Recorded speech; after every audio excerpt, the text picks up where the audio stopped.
बताइए ना कहाँ बड़ी है। मैं बताता हूँ, चलिए मैं बताता हूँ।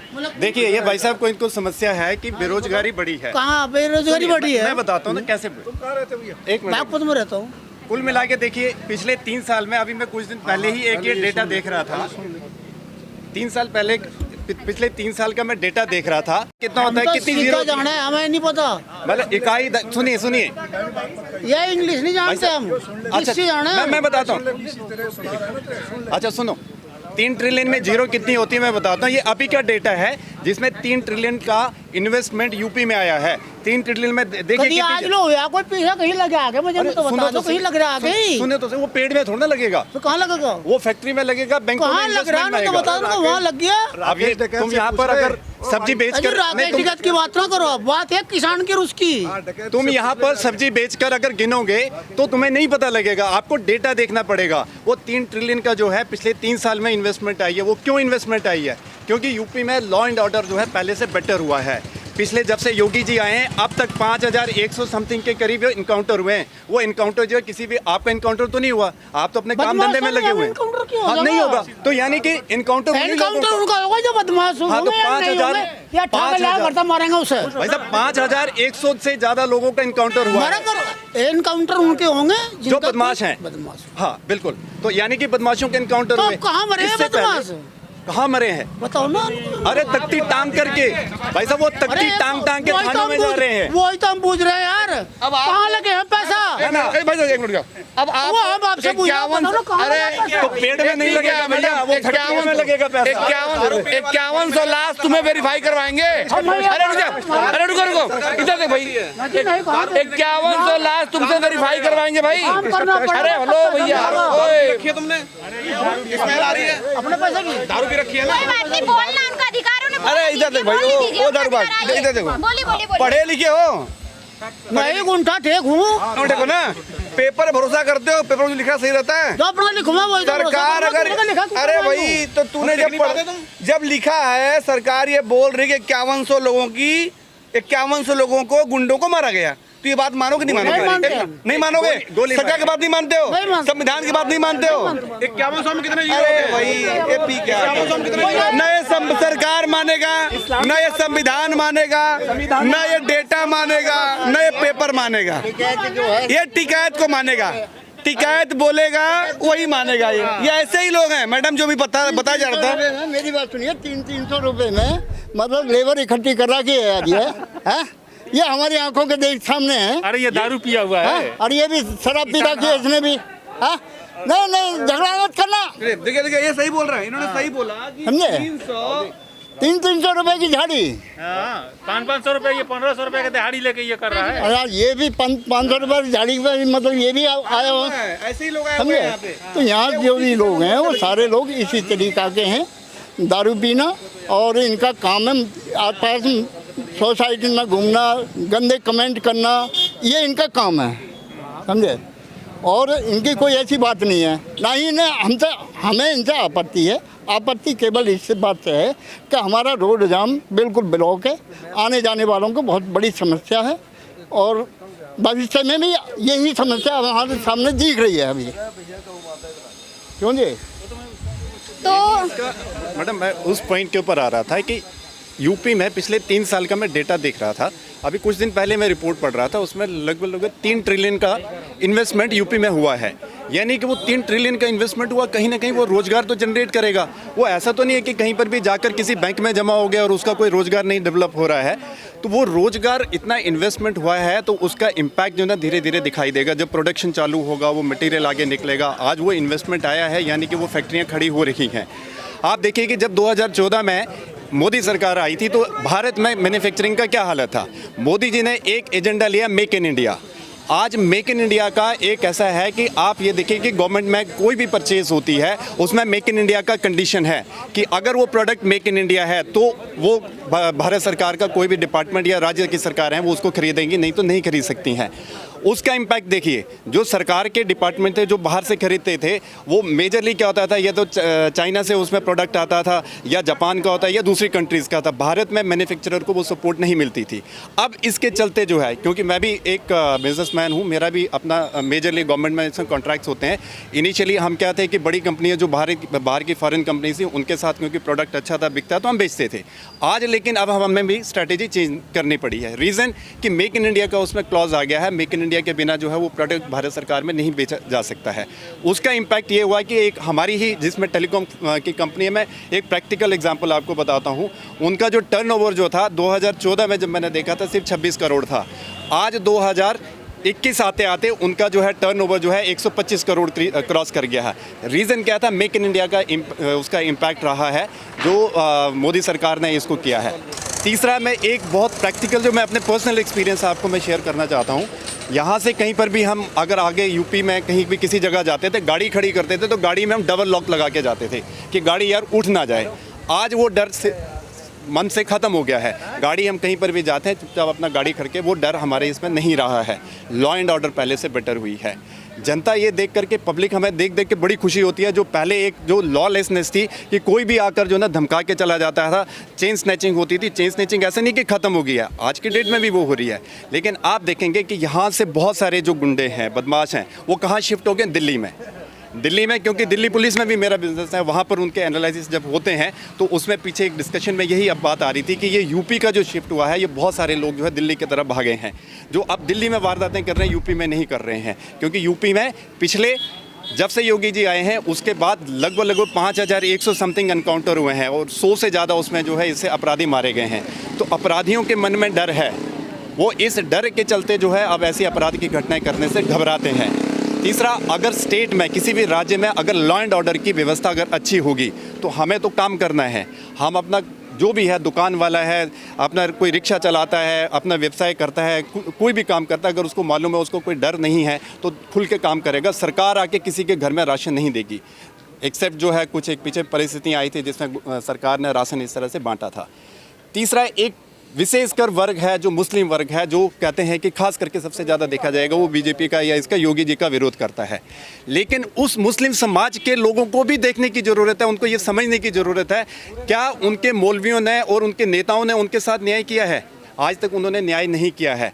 उन्होंने व्यक्तिगत लाभ देखा है। उन्होंने सिर्फ एक मुस्लिम पॉपुलेशन को जो है और दूसरी जितनी भी पॉलिटिकल पार्टीज़ हैं उन्होंने उनको अपीजमेंट करते करते जो है मुस्लिम समाज का जो एक कहीं ना कहीं आप ये देखिए कि उनकी जो स्थिति बन गई है वो घर में उस बिगड़ायल बच्चे की तरह है जिसकी हर जायज़ और नाजायज़ मांग को इन सभी नेताओं ने मांगना शुरू किया और उसकी वजह से जो है वो समाज पिछड़ता गया।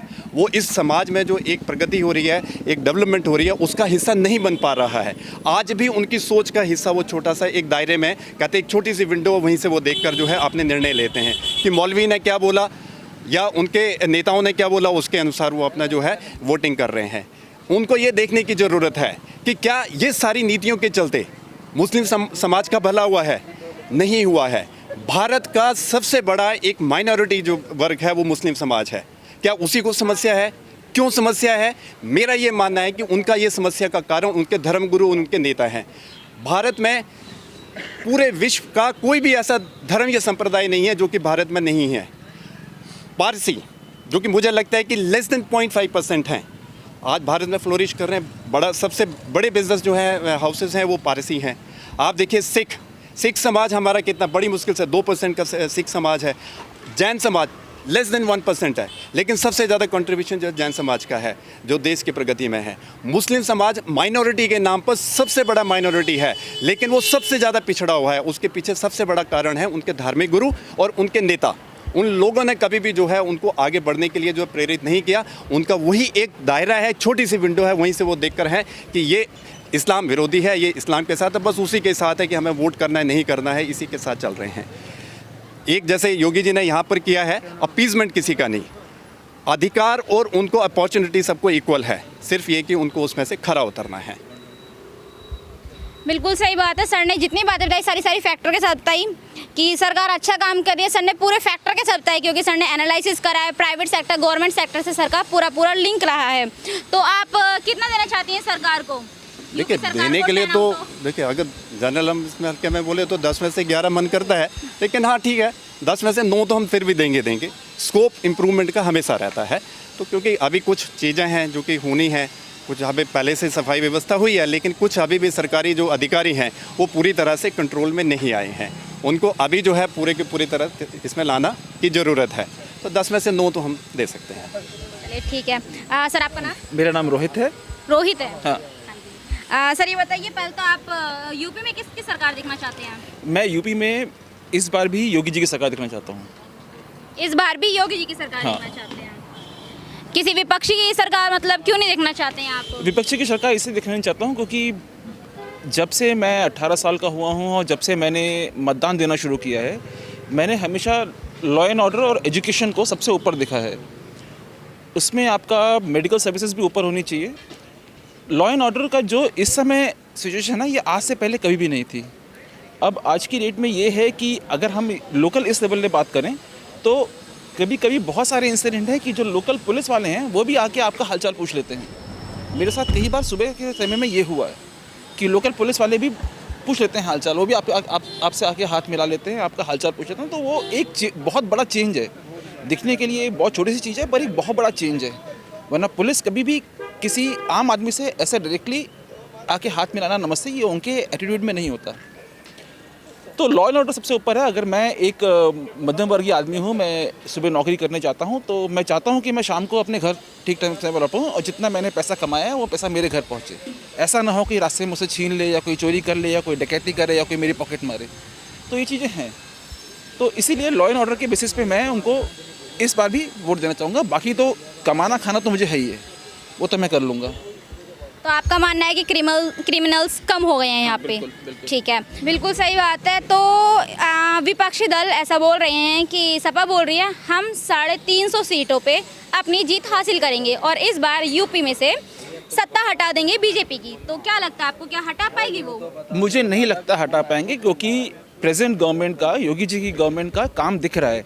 अगर सबसे बड़ा अचीवमेंट आप देखें तो एक सेंट्रल गवर्नमेंट, एक स्टेट गवर्नमेंट हाथ से हाथ कोऑर्डिनेशन में कैसे काम करते हैं, उसका एक बहुत अच्छा केस स्टडी है यूपी गवर्नमेंट। आपने कभी देखा नहीं होगा यूपी गवर्नमेंट या उड़ीसा गवर्नमेंट को सेंट्रल गवर्नमेंट से लड़ाई करते हुए फंड्स के लिए। मुझे ये भी पता है समाचारों के माध्यम से, जो डेटा आते हैं उसके माध्यम से, कि यूपी में पिछले गत वर्षों में जो प्रेजेंट सेंट्रल गवर्नमेंट है उसने फंड्स को बढ़ाया है। अगर आप इस तरह से बात करेंगे मुझसे, तो जो सबसे बड़ी बात मुझे लगती है कि जो पिछली गवर्नमेंट्स के प्रोग्राम्स हैं, जो भी वैल्यूबल प्रोग्राम्स हैं, उसको प्रेजेंट गवर्नमेंट ने रोका नहीं है। हम गत वर्षों में, गत सरकारों में देखते आ रहे हैं कि सबसे पहले आके वो कोई कंस्ट्रक्शन प्रोग्राम पिछली सरकार का चल रहा है तो उसे रोक देते हैं। उसमें क्या होता है, उससे पैसे बर्बाद होते हैं, उसमें टाइम ख़राब होता है। जो पिछला टाइम लगा वो टाइम ख़राब हो गया। तो वो इस तरह से नहीं होता। जो प्रोजेक्ट है, आप सबसे बड़ा एग्जाम्पल मनरेगा है। लोगों ने क्या एस्टिमेशन किया था कि सेंट्रल में मोदी नहीं तो स्टेट में योगी जी सारे ख़त्म कर देंगे, पर ऐसा नहीं हुआ। उन्हें लगा कि ये प्रोग्राम गवर्नमेंट पब्लिक के लिए अच्छा है, उन्होंने उसको कंटिन्यू रखा और उसमें फंडिंग और वो किया, उसमें फंडिंग के लिए कोई कमी नहीं छोड़ी। तो आप बदले की राजनीति से ये ऊपर उठ चुके हैं। तो मैं इसलिए, इनका विचार क्लियर है, हमें ये काम करना है, हमें ये काम नहीं करना है। हमें अपराधीकरण स्टेट का नहीं होने देना, हमें यहाँ पे लोगों को मूलभूत सुविधाएं देनी है। तो मैं इस चीज़ से खुश हूँ, इसलिए मैं इस बार योगी जी को दोबारा दिख रहा हूँ सरकार में। अयोध्या में राम मंदिर बना, वो काम पहले शुरुआत कर दिया गया था। विपक्षी बोल रहे हैं कि अभी भी कि आप सरकार हमारी बनाइए और हम राम मंदिर का जितना भी बचा हुआ काम है इतना तेजी से कराएंगे कि मतलब फास्ट सर्विस देंगे हम। तो क्या लगता है कि उन्होंने जो पिछली सरकार में जब रहे तब क्या राम मंदिर का कोई निर्माण कर नहीं पाए, अब आने के बाद क्या कर पाएंगे वो? देखिए, पहले तो ना सबसे बड़ी बात होती है पॉलिटिकल विल। आदमी, जो मैं चाहता हूँ वो मैं करके रहूँगा, जो मैं नहीं चाहता वो मैं नहीं करूँगा, जो जिसमें मुझे लग रहा है मेरा फ़ायदा है उसको मैं इधर उधर दरकिनार करता रहूँगा। जो पिछली सरकारें थी वो, उनको अब क्यों याद आ रहा है कि राम मंदिर भी कोई टॉपिक है।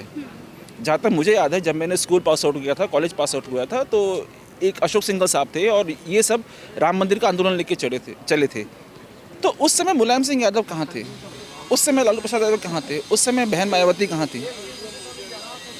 तो आप ये भी देखिए ना कि राम मंदिर पे लोगों को आप बेवकूफ़ बनाना छोड़ दीजिए। जो होना था वो हो गया। अब जिस समय में होना था उस समय पे हुआ। उन्होंने प्रॉपर कोर्ट की बात मानी, कोर्ट ने अपना आदेश दिया, उसके बाद बिल्कुल सेक्टर सिस्टम से काम शुरू हुआ। तो डेमोक्रेसी में ऐसे ही होना चाहिए। मैं जाके किसी से लड़के किसी को चाकू मार के मैं राम मंदिर नहीं बना सकता। और झूठे वादे जो पहले किए गए थे प्लीज़ उसको बंद करिए। राम मंदिर बना है, उन्होंने अपना कमिटमेंट, योगी साहब ने, मोदी साहब ने अपना कमिटमेंट दिखा दिया है कि हम इसके लिए कमिटेड थे और हमने कर दिया ये। तो रिजल्ट स्पीक्स, रिजल्ट्स बोलते हैं। तो उसके बाद आप फिर किंतु परंतु लेकिन मैं ये होता तो ये कर देता, मैं होता तो वो कर देता, तो वो सब चीज़ें फिर साइड लाइन हो जाती हैं। ये होता है। आपको क्या लगता है कितनी सीटों पे जीत पाएगी इस बार यूपी में सरकार? बीजेपी कितनी सीटों पे आ पाएगी? देखिए, यूपी का आज तक का बेसिक प्रॉब्लम वही रहा है, जातिवाद। मेरे पास तो अपने पर्सनल एग्जांपल्स हैं कि मैंने किसी से पूछा तो एक पर्टिकुलर जाति का होने के बजाय उसको ये भी नहीं पता है कि कैंडिडेट कौन सा है उस पार्टी का, उस पर वोट लगा के आ जाते हैं। यूपी का मेन पार्ट जातिवाद है। जातिवाद की वजह से योगी जी को कुछ वोट खोने पड़ेंगे, कुछ वोट उनको मुस्लिमों की वजह से खोने पड़ेंगे। क्योंकि देखिए, जब एक चीफ मिनिस्टर और एक प्रधानमंत्री जब काम करते हैं ना, तो वो काम ये नहीं करते कि वो हिंदू के लिए काम कर रहे हैं, मुसलमान के लिए काम कर रहे हैं, ऊंची जाति नीचे इनके, वो काम करते हैं पब्लिक के लिए। अगर 4 किलो चावल देने की बात हुई है पीडीएस में, तो 4 किलो चावल हर एक को जाएगा। उसमें राशन कार्ड पे नाम नहीं देखा जाता किसका नाम है, वो रोहित है या रहीम है, वो नहीं देखा जाता है। तो अगर आप ये बात करेंगे तो कुछ सीट्स उनको जो जातिवाद की वजह से कुछ सीट उन्हें खोनी पड़ेगी।